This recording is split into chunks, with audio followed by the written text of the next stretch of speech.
Bulan Rajab itu menurut jumhur ulama adalah bulan yang paling istimewa, di mana Kanjeng Nabi ini diberikan hadiah.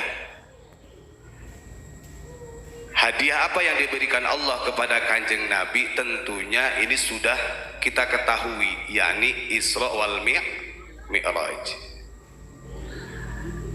Kita flashback kepada sejarah bahwa adanya kejadian Isra Mi'raj ini bukan cuma-cuma Allah berikan sebagai hadiah, tapi di mana Kanjeng Nabi di dalam keterpurukan, sehingga sebelum Isra Mi'raj itu ada istilah dengan tahun Amul Hazan. Jangan kira Kanjeng Nabi sebagai sosok delegasi Allah Khatamun Nabiyyin ini gak pernah susah, gak pernah sedih. Sama Muhammadun Basyarun, Kanjeng Nabi juga manusia seperti kita semua. Ada sedihnya, ada terlukanya, ada susahnya, bahkan mengadu kepada Allah Subhanahu wa ta'ala. Kita tahu di tahun itu betapa beratnya ujian yang Allah berikan kepada baginda Rasulullah Sallallahu Alaihi Wasallam, sehingga karena ketabahan Kanjeng Nabi, kesabarannya Kanjeng Nabi, diberilah hadiah Isra Mi'raj. Ini kalau dikembalikan kepada kita secara manusia yang biasa, apakah mungkin hadiah sebesar ini yang sangat luar biasa terjadi kepada orang seperti kita? Maka secara rasional, secara umum syariat gak mungkin kita bisa Isra Mi'raj, karena Isra Mi'raj ini hanya diberikan kepada delegasi-delegasi Allah atau utusan Allah.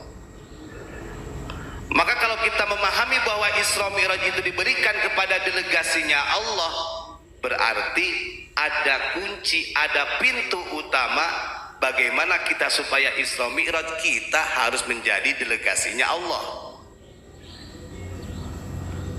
Bagaimana caranya? Ya berat. Kita belajar sama Abu Ya Mama Gufron. Delegasi Allah itu bukan hanya Nabi Rasul saja, termasuk para alim ulama, para aulia itu juga delegasinya Allah. Tapi jangan kita katakan sebagai delegasi Allah ini adalah Nabi, karena Nabi ini sudah ditutup oleh baginda Rasul Khatamun Nabiyyin. Kita lihat di dalam surat Al-Isra, di situ ada kalimat Subhanalladzi asra bi 'abdihi lailan minal masjidil harami ilal masjidil aqsa. Ulama-ulama tafsir pada kalimat Subhanalladzi asra bi 'abdihi, kenapa di dalam Al-Quran Allah tidak mengatakan Subhanalladzi asra bi Muhammadin? Berarti kalau kita mengkaji secara ilmu tafsir, ini ada mafhum mukhalafah. Kenapa dengan kata abdun? Kalau para santri, abdun ini nakiroh, artinya umum, siapa saja hamba yang kemudian disandarkan kepada hu. Di situ ada isi ma'rifat Allah yang hidupnya hanya untuk Allah, abdi, maka dia akan dikategorikan delegasi Allah yang akan diberangkatkan Isra Mi'raj. Tapi jangan disamakan Isra Mi'raj kita dengan kanjeng nanti ngaku-ngaku Nabi. Udah banyak di Indonesia itu yang ngaku-ngaku Nabi, bahkan ngaku Nabi yang sampai di penjara ya di Indonesia, yang ngaku malaikat Jibril mencret juga di penjara ya di Indonesia. Artinya di Indonesia ini banyak orang-orang yang pinter tapi kebelingan. Naudzubillahi min dzalik. Bagaimana supaya kita di Isra dan Mi'rajkan oleh Allah? Satu syaratnya, kita harus menjadi delegasi Allah. Lalu bagaimana untuk mengaplikasikan kita sebagai delegasi Allah? Gampang sebenarnya. Jangan kira bahwa delegasi Allah itu adalah orang yang pandai ceramah seperti kita. Bukan. Belum tentu kathirul khutbah, berapa banyak para penceramah yang ahli di bidang dakwah, mereka adalah delegasi Allah. Tidak tentu. Kadang-kadang Allah mengangkat seseorang sebagai delegasinya Allah, dia jualan bakso, apapun profesinya dia bisa menjadi delegasi Allah.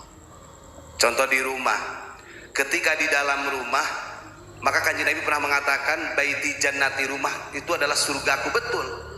Ketika di kalangan keluarga yang menjadi delegasinya Allah yang mendidik anak istri adalah suami, asalkan muwafaqatan bisyariah, perilakunya sesuai dengan syariat-syariat Allah. Lalu suaminya pergi kerja, maka yang akan diangkat secara tidak langsung yang menjadi delegasi Allah yang mengurus keluarga, harta dan anaknya, maka diganti oleh ibu panjenengan. Suami panjenengan tidak ada, maka panjenengan yang akan berperan menjadi delegasi Allah di situ. Ini sebenarnya kita yang kurang sadar. Jangan sampai bahwa delegasi Allah itu ya kita harus jadi kiai dulu. Yang menjadi delegasi Allah harus menjadi ustadz dulu, harus menjadi abuya dulu, menjadi syekh dulu. Tidak. Apapun itu profesinya, setiap manusia berpotensi menjadi delegasi Allah. Utusan yang menerima amanah. Bahasa yang mudahnya, Rasul atau delegasi itu adalah orang yang diutus oleh Allah, diberikan amanah, dan amanah itu kita jalankan. Berarti kan kita yang mewakil.